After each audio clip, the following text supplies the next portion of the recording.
DBT link আছে কিনা এটা চেক করার জন্য আপনার মোবাইল ফোন থেকে সবার প্রথমে আপনারা ক্রোম ব্রাউজারটা ওপেন করবেন। ক্রোম ব্রাউজার ওপেন করার পর এই সার্চ বারে চলে আসবেন এবং সার্চ করবেন আধার ব্যাংক সিডিং লিখে। এটা লিখে সার্চ করলে প্রথমে যে ওয়েবসাইটটা আসবে যেখানে মাই আধার উদয় বলে লেখা থাকবে, এর উপর একবার ক্লিক করবেন। এটাতে ক্লিক করার পর এখানে কিন্তু আপনাকে লগ ইন অপশন আসবে, এই লগ ইন অপশনের উপর একবার ক্লিক করবেন। ক্লিক করার পর এখান থেকে আপনাকে আধার কার্ডের নাম্বারটা দিতে হবে।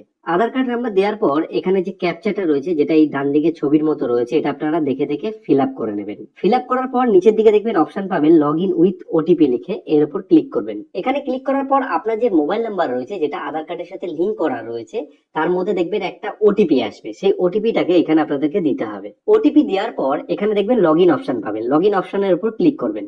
লগ ইন করার পর আপনাদের সামনে ঠিক এইরকম একটা ইন্টারফেস আসবে। এখান থেকে কন্টিনিউ উইথ ওয়েব যেটা রয়েছে সেটার উপর ক্লিক করবেন। এরকম অপশন আসার পর একটু নিচের দিকে আপনারা স্ক্রল করে আসবেন, দেখবেন এক জায়গায় লেখা থাকবে ব্যাংক সিডিং স্ট্যাটাস বলে, এর উপর একবার ক্লিক করবেন। ক্লিক করার পর দেখুন এখানে লেখা আছে congratulation your Aadhaar bank mapping has been done. মানে এখানে যদি অ্যাক্টিভ লেখা থাকে, গ্রিন কালারের টিক দেওয়া থাকে, তাহলে কিন্তু আপনার ডিবিটি লিংক করাই রয়েছে। যদি ভিডিওটি ভালো লাগে অবশ্যই একটা লাইক করবেন। ফিউচারে আরো অনেক কিছু আপনাদের জন্য নিয়ে আসবো।